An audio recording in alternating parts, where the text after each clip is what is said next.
राधा स्वामी जी। बाणी बाणी संत दरिया जी। आज के सत्संग वीडियो का विषय है भजन सिमरन से हमेशा के लिए सुखी हम कैसे हो सकते हैं, या सुखों का आगमन हमारी जिंदगी में कब होता है। एक बहन ने लिखा है कि मेरे आंसू स्वीकार करें, मेरे जीवन में दुख ही दुख था, कब और कैसे क्या हो गया जो मैं सोच भी नहीं सकती थी। अंदर बाहर खुशी के फव्वारे फूट रहे हैं, आपने मेरी झोली अपनी खुशियों से भर दी है। तो मैं आपसे पूछना चाहती हूँ, तो यह कब और कैसे हो गया, इसके बारे में कृपया आप बताएं। तो चलिए इसी विषय के संदर्भ में आज की सत्संग वीडियो आरंभ करते हैं। देखो प्यारी बहन, मनुष्य का स्वयं से जुड़ जाना और बस सुख के फव्वारे फूटने शुरू हो जाते हैं। मनुष्य का स्वयं से टूटे रहना और जीवन विषाद है, दुख है, नरक है। सुख बाहर से नहीं आता। मैंने तेरी झोली सुखों से नहीं भर दी है, तेरी झोली सदा से ही सुखों से भरी रही है। सुख हमारा स्वभाव है पर नजर नहीं जाती। लोक लोक में भटकती है दृष्टि, अपने पर नहीं जाती। और सबको हम देखते हैं, अपने को बिना देखे रह जाते हैं। सब जगह खोजते हैं, हर कोने कातर में तलाशते हैं, बस एक अपने अंतस्थल में नहीं खोजते। मैंने तेरी झोली खुशियों से नहीं भर दी है, सिर्फ तेरी आंखें तेरी भरी हुई झोली की तरफ मोड़ दी हैं। एक झलक मिल जाए कि फिर सारा अस्तित्व एक महोत्सव है। और बड़ी आश्चर्य की बात तो ये है कि प्रत्येक व्यक्ति का ये स्वरूप सिद्ध अधिकार है। तुम पैदा हुए हो आनंद के एक गीत होने को, तुम्हारी वीणा तैयार है कि छेड़ो और संगीत जन्मे। मगर वीणा पड़ी रह जाती है, संगीत पैदा नहीं होता। भीतर आंख नहीं जाती, गीत बीज ही रह जाते हैं, कभी फूल नहीं बन पाते हैं। देखो सारी पृथ्वी दुख में है, जैसे दुख में तू थी वैसे दुख में सारे लोग हैं। और दुख अस्वाभाविक है, दुख अप्राकृतिक है। दुख होना नहीं चाहिए और है, सुख होना चाहिए और नहीं है। ऐसी विडंबना है, बड़ी आश्चर्यजनक बात है। लेकिन स्वभावता जब पहली दफे अपने भीतर सुख के फव्वारे फूटते हैं तो हमें भरोसा ही नहीं आता कि ये हमारे ही भीतर फूट रहे हैं। इसीलिए हम सदा सोचते हैं कहीं और से ये जलधार आई है। मेरे पास तू है तो स्वभावता जब तेरा स्वभाव अंगड़ाई लेगा और जब तेरे भीतर पड़ी हुई प्रसुप्त संभावनाएं वास्तविक बनेंगी तो नजर मुझ पर जाएगी, लगेगा मैंने कुछ किया है। उस भूल में मत पड़ना, क्योंकि अगर कोई दूसरा सुख दे सके तो कोई दूसरा सुख छीन भी ले सकता है। अगर मैंने तेरी झोली भर दी तो कोई तेरी झोली लूट भी ले सकता है। फिर तो कोई भी लूट ले जा सकता है, फिर तो हम फिर से खाली हो जाएंगे। भीतर आंख नहीं जाती, गीत बीज ही रह जाते हैं, कभी फूल ही नहीं बन पाते। सारी पृथ्वी दुख में है, वैसे दुख में सारे लोग हैं। जैसे तू थी ऐसे ही सारी दुनिया दुख में है। और दुख अस्वाभाविक है, दुख अप्राकृतिक है, क्योंकि दुख होना नहीं चाहिए और होता है, सुख होना चाहिए और नहीं हो पाता है। सद्गुरुओं ने सदा यही कहा है, ना तो सुख दिया जा सकता है ना लिया जा सकता है। चोर चुरा नहीं सकते, लुटेरे लूट नहीं सकते, मृत्यु भी नहीं छीन सकती, लुटेरों की तो बात ही क्या है। लेकिन तेरा भाव ठीक है, तेरा भाव प्रीतिपूर्ण है। तू दुख ही दुख में जी है, तेरे दुख का मुझे पता है। पहली बार जब तुमने मुझे कॉल की थी तब तू गहन विषाद में दबी थी। एक अमावस की रात थी, अब पूरा चांद खिला है, चांदनी ही चांदनी है।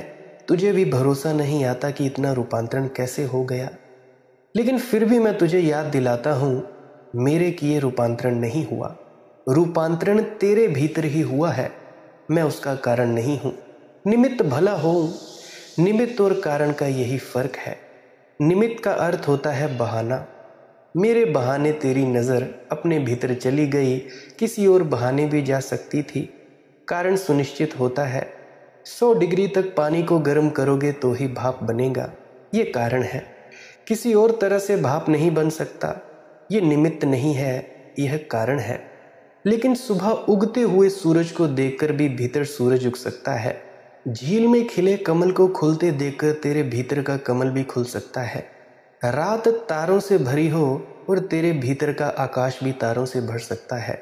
तुम कहती हो कि आपकी वजह से मेरी जिंदगी से दुख गए, आपने रास्ता बताया, आपने पूर्ण सद्गुरु का मार्ग मुझे बताया और आपकी वजह से मुझे नामदान मिला। देखो भाई, मैं एक निमित्त मात्र हूँ। मेरा फर्ज है समझाना, उपदेश देना। मानना ना मानना आपकी अपनी अपनी मौज है। कुछ लोग मेरी बातों पर ज़रा जल्दी अमल कर लेते हैं, कुछ लोग मेरी बातों पर ज़रा देर से अमल करते हैं। और जब मैं किसी को कहता हूँ कि पूर्ण गुरु खोजो, तो उसका ये मतलब है अब तुम्हारा वक्त आ गया है पूरे गुरु से दीक्षित हो जाने का। पूरे गुरु की आत्मा से अपनी आत्मा का संस्पर्श करवा लेने का वक्त आ गया है। और फिर तुम जुट जाओ भजन सिमरन में। मैं तो एक निमित्त मात्र हूँ, मेरी वजह से कुछ नहीं हुआ है, ना ही मेरी वजह से तुम्हें सद्गुरु से मिलन हुआ है। सद्गुरु बहाने खोजता है। सद्गुरु किसी न किसी को एक जरिया बनाता है ताकि तुम उसके पास खींचे चले आओ। और मैं एक बहाना था और अब भी हूँ। मैं एक जरिया हूँ जिसके माध्यम से तुम ये सब बातें सुन रहे हो। मेरा जो शरीर है ये एक यंत्र मात्र है। तुम लोग सोचते होगे कि मैं बोलता हूँ। देखो भाई, मेरा मुझ में कुछ नहीं, जो कुछ है सो तेरा। अब तो तेरा तेरा ही है, मेरा तो कुछ है ही नहीं। परमात्मा चाहे मुझसे बुलवाए, परमात्मा चाहे मुझसे कुछ भी ना करवाए, परमात्मा चाहे कुछ भी कर ले, मैं तो अपने बीच में से हट गया हूँ। गुरु नानक देव जी के जीवन में ऐसा हुआ। रात है और दूर जंगल में पपीहा पी कहा पी कहा पी कहा की पुकार लगा रहा है, पर बस चोट पड़ गई। पपीहा सद्गुरु हो गया। पपीहे ने भर दी झोली गुरु नानक देव जी की सुखों से।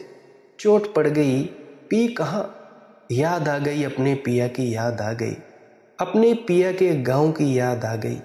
पुकारने लगे, पी कहाँ। माँ ने समझा कि पागल हो गए हैं, आकर कहा, लेकिन आनंद के आंसू बह रहे हैं और एक ही रट लगी है, पी कहाँ।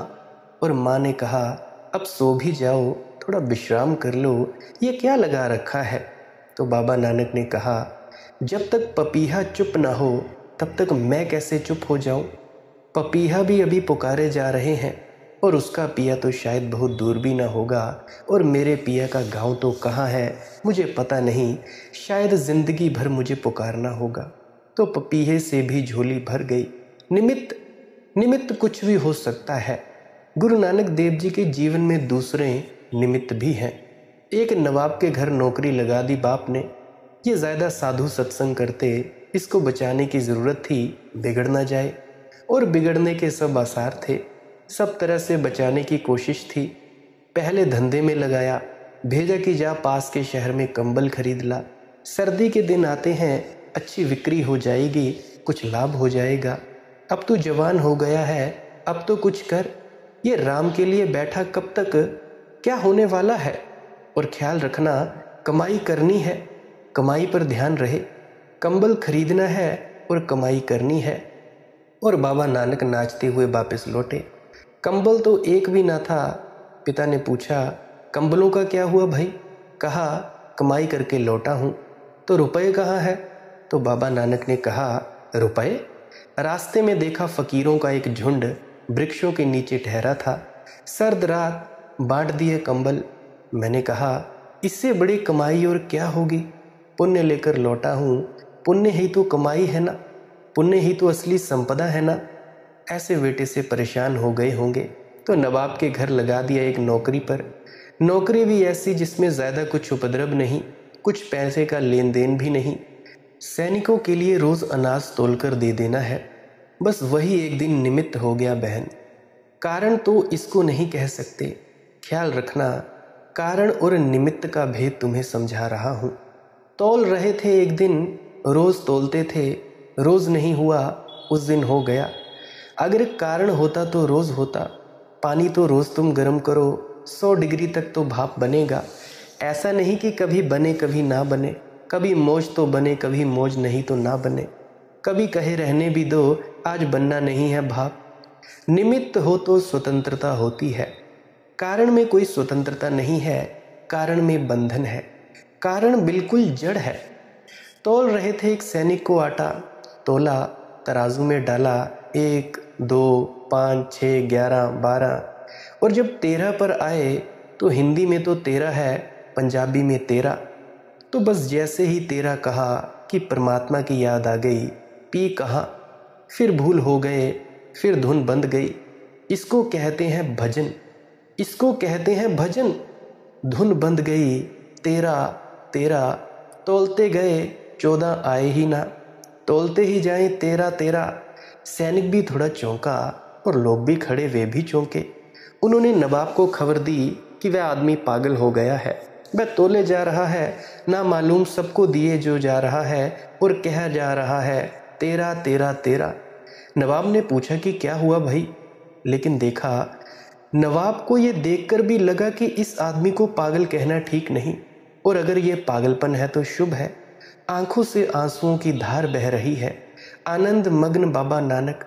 और नवाब में सभी कहने लगे कि आज घट गई घड़ी, जिसकी प्रतीक्षा थी, आज उसकी याद आ गई, तोलते तोलते याद आ गई। यह निमित्त है, रोज तोलते थे, नहीं हुआ। आज कोई भाव दशा ऐसी तरंग में थी कि हो गया। देख बहन, तू भी सुन रही है मेरे पास इस YouTube चैनल को, बाकी लोग भी सुन रहे हैं। देख बहन, तू भी सुन रही है यहाँ मेरे इस YouTube चैनल को, और भी लोग सुन रहे हैं। बहुतों की झोली भर गई, बहुतों की नहीं भरी, और मैं तो एक सा ही उंडेल रहा हूँ। यह निमित्त है, कारण नहीं।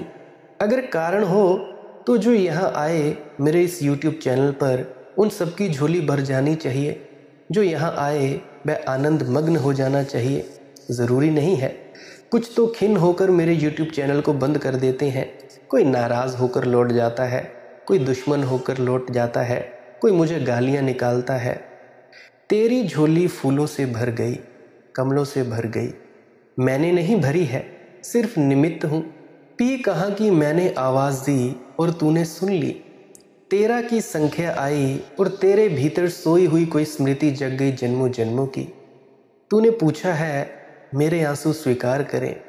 देख बहन, स्वीकार है तेरे आंसू, क्योंकि वे आंसू दुख के नहीं हैं, आनंद के हैं। क्योंकि वे आंसू संताप के नहीं हैं, संतोष के हैं। क्योंकि वे आंसू परम तृप्ति के हैं। और इस जगत में जब आंसू तृप्ति के होते हैं, आनंद के होते हैं, अहोभाव के होते हैं, तो उनसे सुंदर कोई फूल नहीं होते।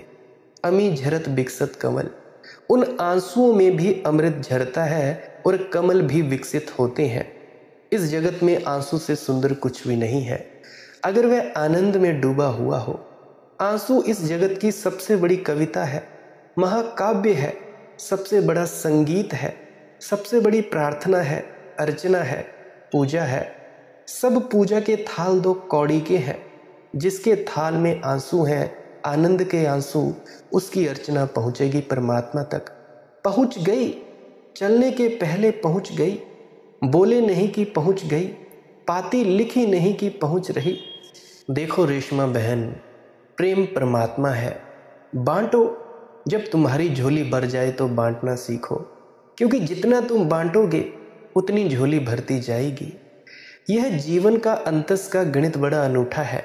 बाहर की दुनिया में, बाहर के अर्थशास्त्र में तुम अगर बांटोगे तो आज नहीं कल दीन दरिद्र हो जाओगे। लाला झंडूराम ने एक भिखारी को किसी धुन में आकर 5 रुपए का नोट दे दिया। मस्ती में था, लॉटरी हाथ लग गई थी, आज दिल देने का था। भिखमंगे को भी भरोसा नहीं आया, उसने भी उलट पुलट कर नोट देखा कि असली है कि नकली। पुराने ज़माने थे। फिर झंडूराम की तरफ देखा, झंडूराम ने भी उसे गौर से देखा। आदमी भला मालूम पड़ता है, चेहरे से सुशोभित भी मालूम पड़ता है, संस्कारी मालूम पड़ता है, कुलीन मालूम पड़ता है। कपड़े भी यद्यपि फटे हैं, पुराने हैं, मगर कभी कीमती रहे होंगे। पूछा, ये तेरी हालत कैसे हुई? वह भिखमंगा हंसने लगा। उसने कहा, यही हालत आपकी हो जाएगी। ऐसे ही मैं बांटता था, बाप तो बहुत छोड़ गए थे, मगर मैंने लुटा दिया। आप भी अब ज़्यादा दिन फिक्र ना करो, और जब ये हालत हो जाए तो मेरे झोंपड़े में आ जाना, वहाँ जगह काफ़ी है। ऐसे ही बांटते रहे तो ज़्यादा देर नहीं है, ये हालत आ जाएगी आपकी भी। देखो, बाहर की दुनिया में अगर बांटोगे तो घटता है, भीतर की दुनिया में नियम उल्टे हैं। रोकोगे तो घटना है, बांटोगे तो बढ़ता है। आध्यात्म का अर्थशास्त्र और है, गणित और है। तुम्हारे भीतर प्रेम उठे तो द्वार दरवाजे बंद करके उसे भीतर छिपा मत लेना, अन्यथा सड़ जाएगा, अन्यथा जहरीला हो जाएगा, विषाक्त हो जाएगा। झरने बहते रहें तो स्वच्छ रहते हैं, ताज़े रहते हैं। कुएं का पानी अगर निकलता रहे तो साफ रहता है। प्रेम उठे बांटना, और बांटते समय शर्तें मत लगाना, क्योंकि शर्तें बांटने में बाधा बनती है। आनंद उठे तो लुटाना, दोनों हाथ उलीचिए। फिर ये भी फिक्र मत देखना कि कौन पात्र है कौन अपात्र है। ये तो कंजूस देखते हैं कि पात्र और अपात्र। मेरे पास लोग आ जाते हैं और पूछते हैं कि ना आप पात्र देखते ना अपात्र, आप किसी को भी बता देते हो ध्यान का मार्ग। जिसने नामदान नहीं लिया है उसको भी बता देते हो कि कैसे ध्यान के लिए बैठना है।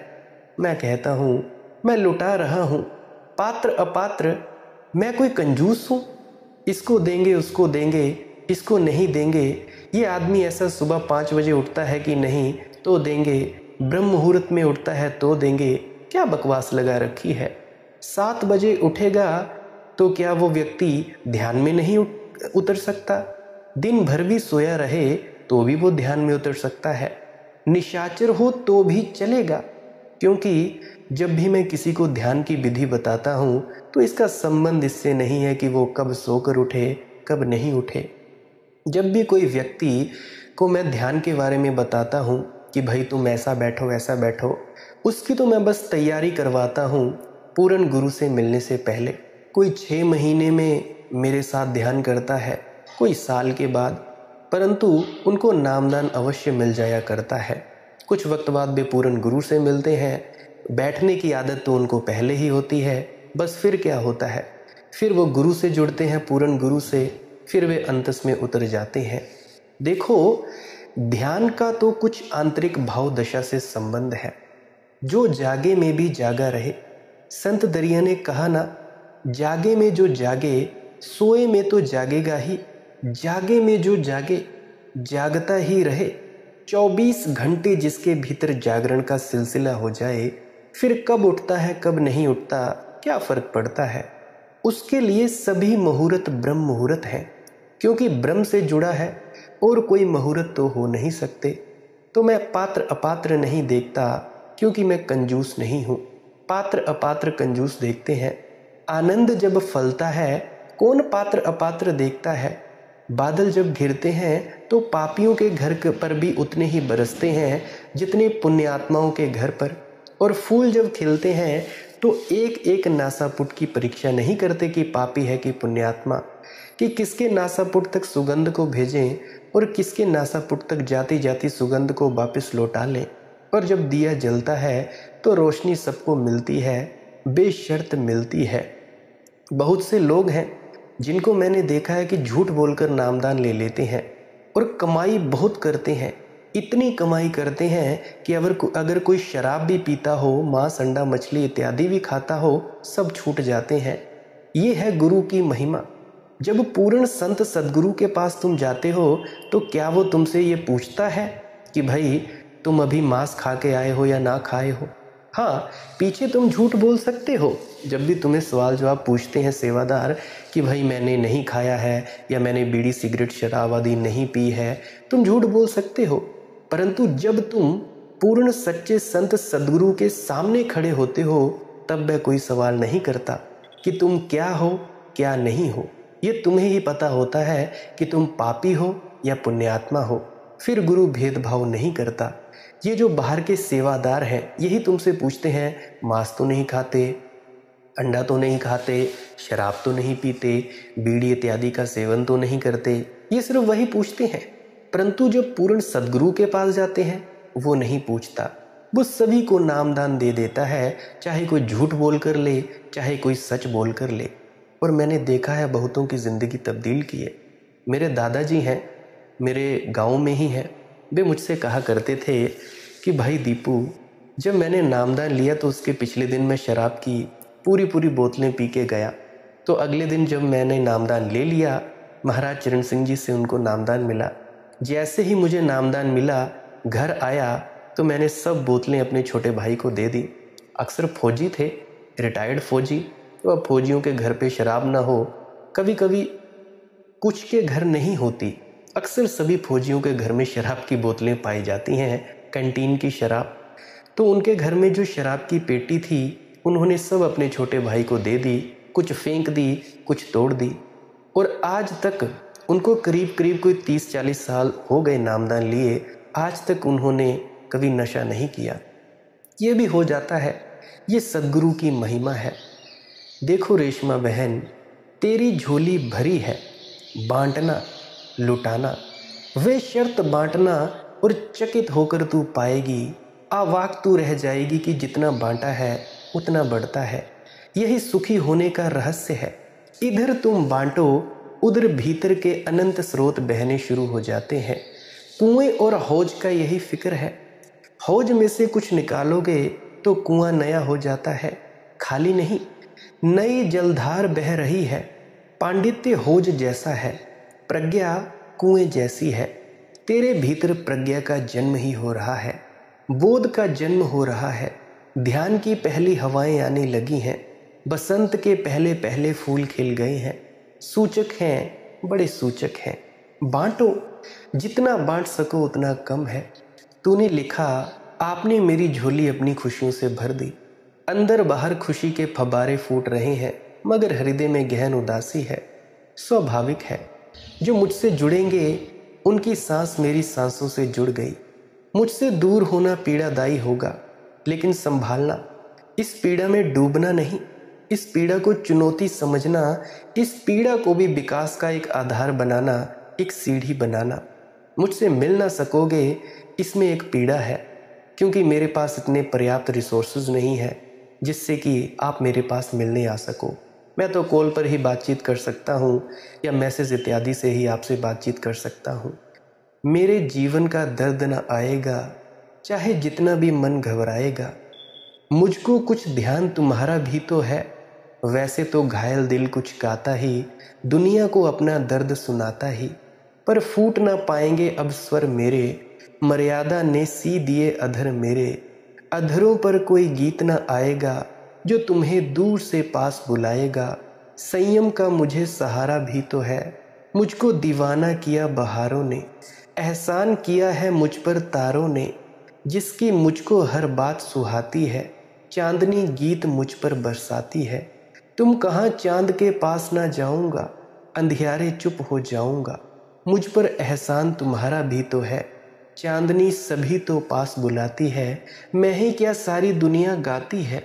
कुछ तो गीतों से मन बहलाते हैं, कुछ घाव समय से खुद भर जाते हैं। बेहोशी है चंदन की छाहों में, है मौन अगर फूले के गाँव में। जीने के लिए इशारा भी तो है, जो फूलों और भ्रमरों पर छाई है। कांटों ने वह तकदीर बनाई है, पर फूल जिसे भी पास बुलाते हैं, कांटे खुद उनकी राह बनाते हैं। कैसे न सभी अवरोधों पर छाऊं, क्या करूं तुम्हारे द्वार ना जो आऊं। तुमने फिर मुझे पुकारा भी तो है, पुकार तुझे दे दी गई है। पुकार तूने सुन भी ली है, आना जल्दी हो जाएगा। जल्दी ही एक बुद्ध क्षेत्र निर्मित होने की तैयारी में लगा है। जहाँ चाहता हूँ, जल्दी ही एक बुद्ध क्षेत्र निर्मित होने की तैयारी में लगा है। जहाँ चाहता हूँ, कम से कम 5-5, 10-10 हज़ार व्यक्ति जो मुझे सुन रहे हैं, वहाँ पे हर व्यक्ति सत्संगी हो जाए, हर व्यक्ति निर्मल आत्मा हो जाए, सद्गुरु से नामदान प्राप्त करके सचखंड का वासी हो जाए। इतने लोग अगर आनंद मगन हो एक शहर में, इतनी बड़ी ऊर्जा पैदा कर सकेंगे जो सारी पृथ्वी की आबो हवा बदल दे। अगर एक अणु विस्फोट हिरोशिमा जैसे बड़े नगर को 5 क्षणों में विनष्ट कर सकता है, 1 लाख लोगों को राख कर सकता है, तो 10-15 हज़ार आत्माओं का आनंद विस्फोट इस सारी दुनिया पर एक नए युग का सूत्रपात्र हो सकता है। एक नए मनुष्य को जन्म देना है अपने YouTube चैनल के माध्यम से। तुम सब बड़े भागी हो जो भी 9-10 हज़ार व्यक्ति मेरी इन वीडियोस को सुनते हो। क्योंकि डेली मैं देखता हूँ 9-10 हज़ार व्यक्ति सुनते ही हैं। क्योंकि उस नए मनुष्य को जन्म देने में तुम्हारा हाथ होगा, तुम्हारे हाथ की छाया होगी। कठिनाइयाँ तो आएंगी। देख रेशमा बहन, तेरी तरफ से निमंत्रण तो मिल गया है, आना भी तुझे है, आना ही पड़ेगा, आना ही होगा। आए बिना कोई उपाय नहीं है। लेकिन अड़चनें भी होंगी, बाधाएं भी पड़ेंगी। परिवार है, समाज है, संबंधी हैं, सब तरफ को बाएं होंगी। उन सब बाधाओं को भी बहुत आनंद से स्वीकार करना। वे भी तुम्हारे अंत विकास में सहयोगी होंगी। कभी ना कभी मेरा मिलना तुमसे हो जाएगा बहन। छिप छिप कर चलती पगडंडी धन खेतों की छाँव में, अनगाए कुछ गीत गूंजते हैं किरणों के हास में। अकुलाई सी एक बुलाहट पूर्वा की हर सांस में, सूनापन है उसे छेड़ता छू आंचल के छोर को। जल खाते भी बुला रहे हैं बादल वाली नाव में। अंग अंग में लचक उठी ज्यों तरुणाई की भोर में, नभ के सपनों की छाया को आज नयन की कोर में। राह बनाती अपनी कुछ कांटों में शंख सिवार में, कांदे कीच पड़े रह जाते लिपट लिपट कर पाँव में। पांतर पार धुंवारी बोहों की ज्यों चढ़ी कमान है, मार रहा ये कौन अहेरी सधे किरण के बाहन है। रोम रोम ज्यों चुभे तीर टूटी सीमा मरजाद की, सुध बुध खो चल पड़ी अचीने अपने पी के गाँव में। रुंझुन बिछिया झिंगुर बाली किंकिन ज्यों बकपांत है, स्वयं बरा बन चली बाबरी क्या दिल है क्या रात है। पहरू से कुछ पीला कलंगी बाले पड़े बबूल के, बर्ज रहे री पाँव न धरना भोरी कहीं कुठाओं में। अपना ही आंगन क्या कम जो चली पराए गाँव में। देखो मेरे साथ चलने के लिए हिम्मत चाहिए, दुस्साहस चाहिए। तो हजार तरह की बातें लोग कहेंगे, लोग समझेंगे पागल है, लोग समझेंगे स्वच्छंद, लोग समझेंगे अछूखल, लोग सब तरह की अड़चनें पैदा करेंगे तुम्हें वीडियो सुनने में। उन अड़चनों को भी तुम रेशमा बहन बड़ी प्रीति से, बड़े आनंद से, बड़े अहोभाव से स्वीकार करना।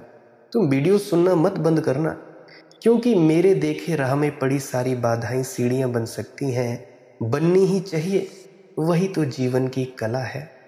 देखो प्रेम निकटता है, और वैसे प्रेम का तेरे भीतर जन्म हो गया है, तो दूर कितने दूर रहेगी, समीपप्य बना ही रहेगा। मैं सब तुझे छाया की तरह घेरे ही रहूँगा। मैं एक गंध की तरह तेरे चारों तरफ मौजूद ही रहूँगा। तेरी श्वास श्वास में स्मृति उठती रहेगी, सुरती जगती रहेगी। चिंता लेने की कोई ज़रूरत नहीं है, और ज़्यादा देर भी नहीं है। सारी बाधाओं के बावजूद भी जागृत चेतनाओं का ग्राम तो बसकर ही रहेगा, जल्दी ही बसेगा। क्योंकि वह मेरा काम नहीं, वह काम परमात्मा का है, वह काम सद्गुरु का है। उसमें बाधा पड़ नहीं सकती, और जितनी बाधाएं पड़ेंगी उतना ही लाभ होगा। शायद जितनी देर हो रही है वह भी ज़रूर है, और तुम पक जाओ और तुम परिपक्व हो जाओ। लेकिन जिस घड़ी तुम राज़ी हो उसी घड़ी नया ग्राम बस जाएगा, और कोई बाधा रुकावट नहीं डाल सकती। मैं तुम सभी से कहता हूँ, आनंद की भाषा बोलो, आनंद की भाषा जियो, सद्गुरु की दया मेहर पर जियो, सद्गुरु के रज़ा और भाणे में जियो। विषाद से सारे संबंध तोड़ दो। इस जगत में विषाद योग्य कुछ भी नहीं है, क्योंकि परमात्मा सब जगह मौजूद है, कण कण में भरा है, कण कण में बह रहा है। होना ही इतना बड़ा आनंद है कि किसी और आनंद की आवश्यकता नहीं है। श्वास लेना ही इतना बड़ा आनंद है, किस और आनंद की आकांक्षा करो, अभीप्सा करो। गुरु प्यारी साथ संगत जी, इसीलिए आप सभी को उपदेशों का पालन करना चाहिए। जो सुनते हो उसको अपने निजी जीवन में ज़रूर बिठाना, अमल ज़रूर किया करो, और एक ना एक दिन आएगा तुम्हें नामदान मिलेगा सद्गुरु द्वारा। उससे पहले अगर कुछ जानना हो ध्यान के बारे में, आप जी जान सकते हो। वैसे तो पुरानी सभी वीडियोस में मैंने तकरीबन सभी प्रश्नों के जवाब दे दिए हैं। फिर भी अगर आपका कोई प्रश्न हो कमेंट सेक्शन में लिख देना। टेलीग्राम, इंस्टाग्राम, फेसबुक, वहाँ पे सर्च करना मालिक की मौज सत्संग। वहाँ पे आप मैसेज के माध्यम से सवाल जो पूछना है पूछ सकते हैं। मैं कोशिश करूँगा किसी अन्य वीडियो में आपके प्रश्नों का जवाब देने की। अगर आपको इस वीडियो से थोड़ा सा भी कुछ सीखने को मिला है, समझ आई हो, तो इस वीडियो को लाइक ज़रूर करें, अन्यथा डिसलाइक ज़रूर कर सकते हैं। सब्सक्राइब कर सकते हैं इस चैनल को अगर रोज़ सुबह 6 बजे से लेकर शाम के 6 बजे तक सत्संग सुनना चाहते हैं।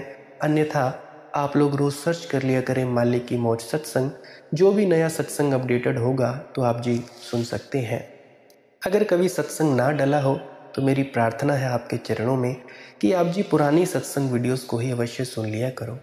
देखो, भजन सिमरन ज़रूर किया करो, इससे ही आपका फ़ायदा होगा। मैं रोज़ कहता हूँ, सिमरन क्या है, भजन क्या है। सिमरन है गुरु द्वारा दिए गए शब्दों का जाप, जिसके माध्यम से एकाग्रता प्राप्त होती है। और दूसरा स्टेप होता है शब्द धुन को दाएं कान से सुनना, या दोनों आंखों के मध्य से जो आवाज़ आती है, सर की चोटी से आती है, उसको सुनना। शब्द धुन सुनते वक्त सद्गुरु के स्वरूप का ध्यान नहीं करना है, ना जाप करना है। जब जाप करना है तो उस वक्त सद्गुरु का ध्यान करना है। पहले सिमरन करना है, उसके बाद भजन में शब्द धुन सुनने के लिए बैठना है। दिन भर आप सिमरन कर सकते हो, ताकि आपके दिल में सद्गुरु ने जिसने तुम्हें सिमरन दिया है, कुछ भी शब्दों का जाप करने को दिया है, ताकि उस सद्गुरु से तुम्हारा कनेक्शन बना रहे, उससे तुम्हारा जुड़ाव बना रहे। देखो, सिमरन के शब्दों में ऐसे तो कोई ताकत नहीं है, परंतु जब तुम इन शब्दों को सिमरन करते करते या जपते जपते उस व्यक्ति की याद करते हो जिसने तुम्हें इसका सिमरन दिया है, तब इसमें ताकत आती है। यही तुम्हारा असली भजन सिमरन करने का सच्चा साधन है, जिसके द्वारा तुम्हें मुक्ति प्राप्त हो सकती है। तो मेरी प्रार्थना है, भजन सिमरन भी अवश्य किया करें। आप मुझे इतने अंत तक सुनते हो, इसके लिए बहुत बहुत शुक्रिया। इतने प्रेम प्यार मुझे देने के लिए आपका धन्यवाद। मैं आपसे बहुत बहुत अनुग्रहित हूँ। अंत में आपके भीतर बैठे परमात्मा को प्रणाम करता हूँ। मेरा प्रणाम स्वीकार करें। राधा स्वामी जी।